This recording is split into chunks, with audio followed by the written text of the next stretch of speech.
Elon Musk made a number of announcements and shared important nuggets when he was interviewed at the All In Summit earlier this week.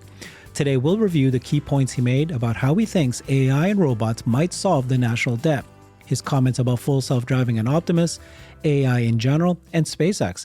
Elon confirmed that the AI-4 chips currently in the cars Tesla is selling today will be able to achieve self-driving safety at least 2 to 3 times over human, maybe even 10x. The upcoming AI5 will be 40 times better than AI4 in some metrics. He said full self-driving version 14 will be the biggest upgrade since version 12 and will make the car feel sentient. But he did delay the expected release to now a few months, not just by end of September as he previously said. When talking about Tesla's humanoid bot Optimus, Elon said the Gen3 design will have the manual dexterity of a human and an AI mind that can navigate and comprehend reality.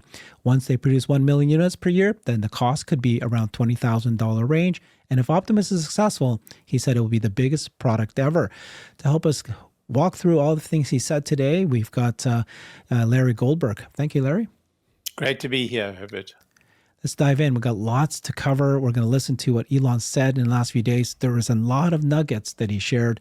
So helpful people like Nick Cruz-Patain put together kind of a summary of all the things he did say during this interview. We'll listen to him as well. The first one I thought that was quite important is when he said Elon hasn't been back to DC since May, right? So he said the government is basically unfixable. If AI and robots don't solve the national debt, we are toast. Thoughts on that, Larry? Well, he's right, unfortunately. I mean, debt can't keep rising every year, because it gets into an exponential spiral, and then everything has to return to zero. So, yeah, I mean, he's right. But, the subtext here is that he's written off politics. And that subtext could be a headline, should be the headline. Mm-hmm. And the headline is, Elon's not going into politics. Elon's not going to, give up his companies to go into politics. He said the government is unfixable. The only solution is Optimus.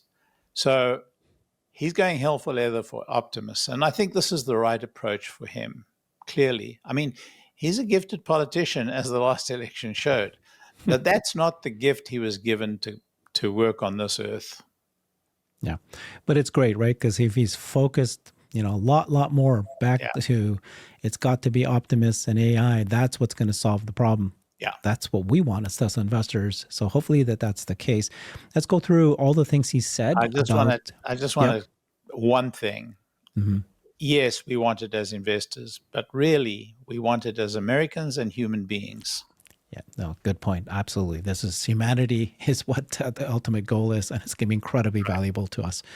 This is what he said about the inference chips that are in the cars and soon the robots and full self-driving. He said, Tesla's currently finalizing the design for AI5. It'll be an immense jump from AI4. He said the AI5 could be 40 times better in some metrics than AI4. They're working closely on AI hardware and software this time around. Both teams are co-designing the chip.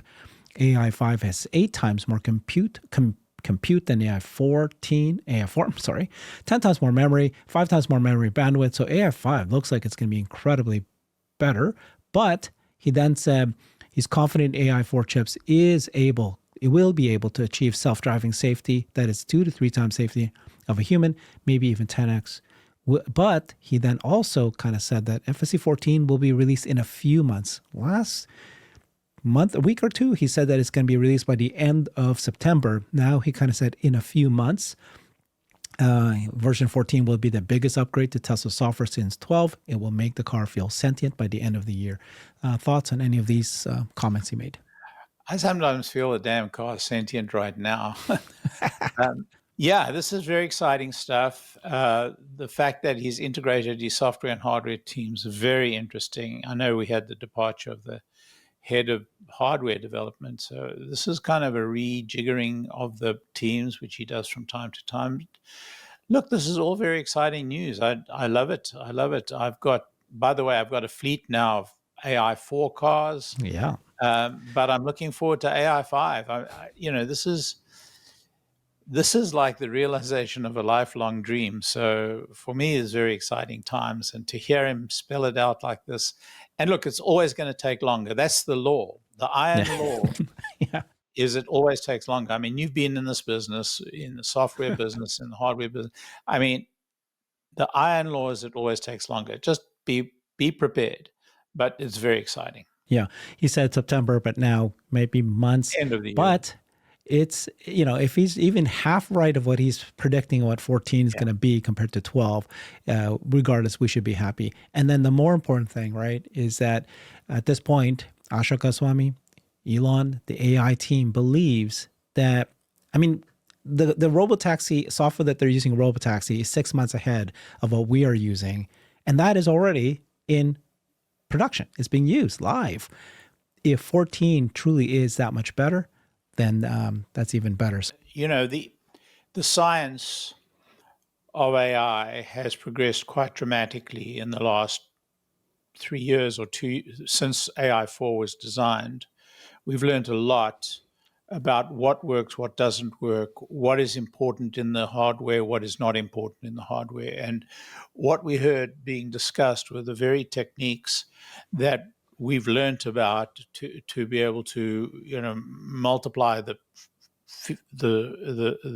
speed and capability of the hardware in concert with the software. So these are not small incremental improvements. These are giant leaps, because the last 3 years have been the most extraordinary 3 years in computer science history. We have learned so fast, and so some of that learning is in the hardware, some is in the software, but combining the two, at scale in such short periods of time is very important. And that's what's going to give them the sort of the jump, the leap in capability. It's very impressive. Yeah. All right. If you just look at, and you have been following AI in general, but Tesla is actually ahead of many ways, and they're, practical application of it. Right. And we're seeing this now. Mm-hmm. Yeah, NVIDIA has this kind of capability because they are developing software and hardware simultaneously, at the actual chip level, but they're doing it for a general purpose. Tesla are doing it for very, very specific purposes, and you're going to find that Tesla's AI5 chip is going to cost a fraction of the NVIDIA hardware that they're selling for the cars. And it's going to be more efficient.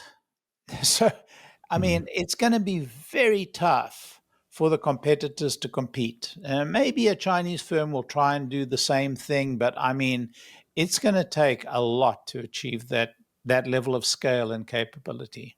So Tesla's cars come right now with AI4. You and I have one. People buy Tesla, they can have it. He says it's going to be enough to do full self-driving.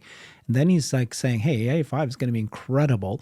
But when do you expect AI5? I think last time we heard it could actually be coming soon, but then they pushed it off, saying it won't come till late next year. Sounds to me like they're going to get it to the manufacturer this year, and then they'll have to go through the process of burning, getting the dies and getting the manufacture done, and then they're going to have to test it and debug it, and we're probably looking 9 months away before Tesla's able to actually put it into a car. There's engineering to be done for that. So maybe a year, maybe a year and a half, in that range of time. That would be my guess.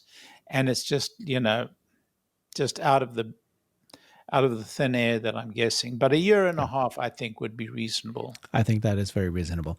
Okay, this is very interesting, the things he said about AI in general. So he said that roughly, if 10x compute equals 2 times intelligence, every time you 10x compute, you get double the intelligence. AI is on a Kardashev trajectory, harvesting the sun. Kardashev? Yeah. Harvesting the sun in the galaxy, right? So there's, you can explain what that is, Kardashev 1, 2, and 3. For now, he predicts 2026, AI smarter than any single human. That's like next year. He thinks that AI will get smarter than a single human. 2030 is when he thinks that it's going to be the sum of all humans. Human intelligence stagnates as birth rates fall. So in general, these are the things he says. We'll continue to see intelligence scale all the way up to where the most of the power of the sun is harnessed for compute. Will be smart. Okay, this is everything we just said here. So, yep. Thoughts on what he just said there? Well, Kardashev was a Soviet astronomer who posed different levels of civilizations that could exist in the galaxies in sort of astronomical times. So we're talking about, levels of capability of civilizations. This is classic Elon. This was the most incredible interview of Elon. I think he packed more into this interview than I've ever heard him pack in terms of new stuff. So obviously he's talking about humanity and AI and how AI is going to transform humanity. And he's thinking about it at universe level scale. So it's classic Elon, and we need to pay attention. And of course, he talks about it consuming the energy of the entire universe, but that's a whole another level of conversation. So Kardashev's, how do you say it? Kardashev, yeah. Kardashev's type 1 is when a civilization is able to access all the energy available on its planet and store it for consumption. A type 2 can directly consume a star's energy, like our star, sun. Type 3 is able to capture all energy emitted by its galaxy. Okay, so we are, according to Elon, probably a 0.2 or something like that of this level. We're no longer even first one level. yet. The first level, yeah. He says 0.2. That surprises me. I thought it would be lower than that. I would be surprised if we're at 0.1. So if you notice with Elon, he has been wearing T-shirts, and many T-shirts he wears has Kardashev. I am suspecting he's going to announce Master Plan 4. There's going to be energy generation. Well, Master Plan 4 has been announced. I think it's kind of like, right? It was not very well done. I think he's going to give the specifics about it. I don't know that you're going to see specifics. I mean, if you look at plan number 1, it was as brief as this plan number 4. I think people. Anyway, we'll see. I mean, I think you're reading more into it than he wants to be read in. I mean, he's talking at a conceptual level about some incredible evolution. And so I think that the actual practical plan is going to take time to be realized, and it's going to be realized in stages. And I don't think it's going to be one master plan, because there's too much to invent, there's too much to evolve, there's too much to develop in order to implement it. Sounds good. Yeah. So this is things he said so far about FSD, AI 4, and then now AI. Here's what he said about Optimus. Lots of things he said about Optimus. Let's go through it one by one. So Tesla's finalizing the design of Optimus Gen3. It's going to be a very remarkable robot. In another post earlier, he said it's going to be sublime. Optimus Gen3, and he also said that Gen3 is completely redesigned. So what we're seeing now, those photos, is a Optimus Gen 2 or Gen 2.5. He said Gen 3 will have the manual dexterity of a human, so the hands. In fact, in a post yesterday, he said that the hands is 10 times harder than everything else. And then he said that manufacturing the hands will be 100 times harder. So it's not something that people can just copy. He said the Gen 3 will have an AI mind that can navigate and comprehend reality. There's no supply chain for human or robots, so they have to make everything from scratch and a lot of vertical integration. All of the actuators are made in-house by Tesla. There are 26 actuators per arm. If Optimus is successful, it will be the biggest product ever. And then he said if once you get to 1 million units, he thinks that the cost of the Optimus will be around the $20,000 range. But he's reminded everybody the AI chip itself is going to be expensive at $5,000 to $6,000. Imagine if you are another robot company and you have to buy this chip from somebody else. It's going to be even more than that. The price of Optimus will be a function of demand. Tesla had to design every single electric motor, gearbox, and controlling electronics from scratch. Creating Optimus is harder than making the cars, but not harder than Starship. And the 4 arms and hands of Optimus are a majority of engineering difficulties of the entire robot. And Optimus LLM will be included, no added subscription. So the one part that he did say somewhere, I can't remember where he said it, but he said something like, there's the most important things for a human or robot. You need to have dexterous hands, and he can explain that. You need to have the brain, the AI that can understand reality, and then you need to have the ability to scale at manufacturing. And then kind of implied that there's no other robot companies that actually even do any of those three. So anytime you see something, if you see a demo from a Chinese robot and it's jumping up and around, ask yourself, does it have hands? Does it have a brain? And can they scale this at scale? Build the actual parts so that it's actually able to be, scale up, no downtime, those kind of things. Yeah. When the iPhone was first developed, we looked at that thing and it was so tiny and it was relatively, impractical and really didn't take off for some time until really the App Store was opened. I think we're at the robot stage of development pre-iPhone. We're in the sort of Nokia phase. I think the volume of and there are many billions of iPhones and of phones in the world that follow the iPhone pattern or that are based upon the iPhone pattern. I think we're in the stage of robot development at the same stage, and I think that the rate at which Tesla is evolving their own thinking about that bot reflects that. Mm-hmm. I think they have to cut development and bring a product to market, even if it's below Elon's specific. So, I think that we need some test of functionality, some functionality that will be of value, and as soon as possible. I think that's the basis on which the Chinese are working. I think the basis on which Tesla are working is they have a vision of what is the base level, and it's much higher level than other bot makers seem to be aiming at, particularly the issue of the hand. Somebody called this a massive failure of the hand, blah, blah, blah.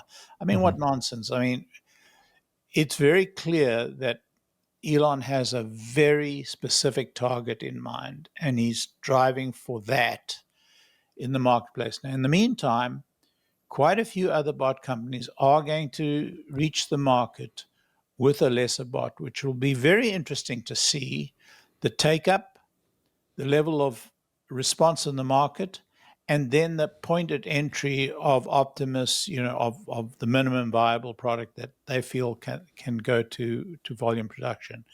So this is an extremely interesting race, and it's a race not so much of who's going to win the manufacturing of the robot race. It's going to be who's going to win the concept of the product that the market really needs. Who's going to win the iPhone concept and upon which everything else is built. And, Elon has this incredible sense of product. Of all his skill sets, I think this is the one that probably stands out the most. And he has the sense of what's going to take to universalize this bot. And so this is very interesting. But I can see the time will come where we'll be able to sell these things for $20,000 in the millions. And of course, it'll change everything. And he talks about that, at length, of course. Yeah, I agree with you. He's even better than Steve Jobs, but both of them know you don't just release a product. You want, when Steve Jobs released iPhone, that big iPhone moment that happened, it was a phone, it was an internet device, right? It was a music device, and then it was like all in one, and then it was touch interface. So I think when you see this bot that can navigate, comprehend reality, basically do everything that you can imagine it can do, and it's sleek and easy to manufacture, that's the goal. It's going to be blowing everybody away. What do you think that they're going to show us Optimus Gen3 this year? I'm kind of leaning towards it won't be this year that we're going to see the demo. Some people still believe that that's the case, that somehow November 6th, they're going to show us Gen3. I just don't think so. I don't think they do product at their shareholder meetings. I just don't. It's possible. Anything's possible. Of course. And there could be an event around the shareholders meeting, but typically they don't, and they hold back. And I think you're right in general. I think everything takes longer. That's the iron rule.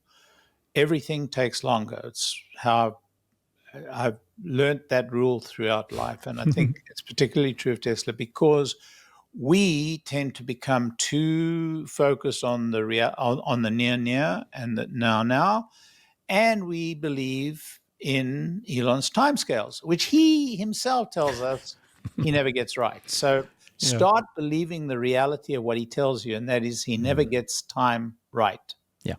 He shoots, like you said, his quality, he's shooting for his high. He's got a mission. And then, of course, Has sometimes to it takes happen longer. tomorrow. Has to happen Yeah. tomorrow. And he doesn't let up on that because he doesn't want to take the pressure off his people. Okay. So a final thing about the bot, if you look at what he said here at the end here, right now we're struggling with the final design of the hardware, primarily the hand. The hands and forearm are the majority of the engineering difficulty of the entire bot. And then it's like he said, it's 10 times harder than all the other parts of the bot, which are all very hard to do. Then he said it's 100 times harder to actually manufacture those hands. But then he was asked the question, why is it important to have hands? Does it matter? And he said, if you want to do all the things that a human can do, it turns out you need a humanoid robot. If you want to do a subset, that's much easier. Humans evolved to the shape and capability that we have for a good reason. There's value to having 4 fingers and a thumb. Even the pinky is quite useful. Toes, jokingly, are much more of a question mark. They don't really matter as much. But the point that he's making is that the human, this hand is a lot harder than we realize, and it could do so much things. So if he really wants to copy it, do you think he'll be right? I do. Again, I just resort to the reality of his track record in terms of product design. He has an instinct for understanding what works and what doesn't work. He has a very, very deep instinct. And so I think that, when he tells you that this is what it's going to take, and you think through the conceptual implications of that. I mean, I use my hands to talk. Other people use their hands to do many other things, but it's quite clear that it is, the hands are really our Deus ex machina. They're the machine, the magic machine. So I think he's right. But that also raises the issue of talking, and I'm sure that that's an easy one. Seeing, that's an easy one. Olfactory skills may be important. So lot of very important things, but the hands are, I think, very clear. And right now, nobody else is obsessing about it. Tells me he's right. Yeah. I like Dr. Scott Walters says that the feet, the legs, they have their primary objective is to bring the hands to someplace. Very good. Very good. The goal of the feet is just really to bring the hands somewhere to do the work, right? Yeah, Scott really gets this stuff. He gets it. He's been calling it correctly so often. He's a real incredible. It just has foresight. Okay, here is Starlink. So, there was that Spectrum deal. SpaceX bought from EchoStar $17 billion of a new high bandwidth connectivity. So now, or in a couple of years, if the phones are upgraded, then the phones will be able to, if they accept this new spectrum, they'll do cell phone service. So Starlink could become an AT&T and T-Mobile service like that. He says they're not going to die. Those guys won't die, but you can certainly have this. And then he's saying that there should be current phones. It will take a couple of years for them to be able to accept these frequencies. Maybe he might even create their own cell phone. He didn't say that. I'm just saying that. Chipsets need to be modified to add the new frequencies. The phones capable of using this new frequency will ship in 2 years. You'll be able to watch videos anywhere in the world, anywhere you are. These frequencies required will work inside a building. It won't cut off. You'll be able to have a Starlink account instead of a Verizon AT&T account, but it won't put other carriers out of business. And then he was asked, would you buy a carrier? He kind of said, yeah, it's not out of the question. It may happen in the future, but right now, this is pretty incredible. What's your thoughts on this deal that happened? A couple of thoughts. Firstly, we always project time too quickly. I've said that before on this conversation. It's going to be 2 years before direct-to-cell voice and video is possible, a minimum of 2 years. And that's Elon time. So, yeah, an entirely new chipset has have to be created and implemented in the phones. I posited this morning in a conversation, I think it's time for Elon to acquire Apple. I mean, that Oh, company is wow. dying. That company is literally dying. Yes, it's worth $4 trillion. Yes, it would cost Elon, $400 billion to buy 10%, which would be a controlling interest. Yes, all of those things are true. But if you look at the age of the management, Yeah. if you look at the age of the products, if you look at the dynamism of development of the products, you have to say to yourself, this company is no longer at its peak. This company is on the way down. And just think of what Starlink would do for Apple. Oh, my word. Anyway, that was just an idea I had. I wish I'd been at the All-In conference. This is the second one I haven't attended. I attended all the previous ones. That was the question I would have asked. But absent that, let me just say, we are 2 years away. One thing that he didn't say in that conversation that you should be aware of is that the new satellites, the new V3 satellites that are going to be launched with Starship, have got a capability that hasn't been spoken of that could well mean a situation where satellites could become the standard of delivery of signal in the future. And that is they have the ability to concentrate their beams. Right now, their beam covers a certain segment of Earth, and that's it. And so, you have to have one flying into your area within the timescales that the other one's flying out. Otherwise, you're going to lose signal for a while. And it happens. And it's, of course, detrimental to any voice connection. But these new satellites can both concentrate their beam and hold that concentration to as large or small an area as they consider necessary, which means that it will become usable for voice even in large cities, because they can reduce that beam to just, one single block. And we're talking about huge bandwidths that can be concentrated or spread, across the ocean. If the satellite's flying over the ocean, well, just spread the beam so the technology is magical. Yeah. It is very, very significant. And only SpaceX will be able to deliver it in the near future and for the foreseeable future, because I can't see where anybody will be able to send those larger satellites, those capable of satellites, in at the scale SpaceX can do it. Anyway, a lot of stuff. But all I can say is that SpaceX is potentially dominant in the future of communications in general. Yeah. So both telephone, but also internet connectivity bandwidth. Can you speak a little bit to what the value of this could be for Tesla? Robots, cars, machinery in the factories, swarms of drones, anything that they make that has an inference chip. Yeah, just the communication capability alone, all those products you mentioned, I mean, everything from armaments down to, toys, and everything in between,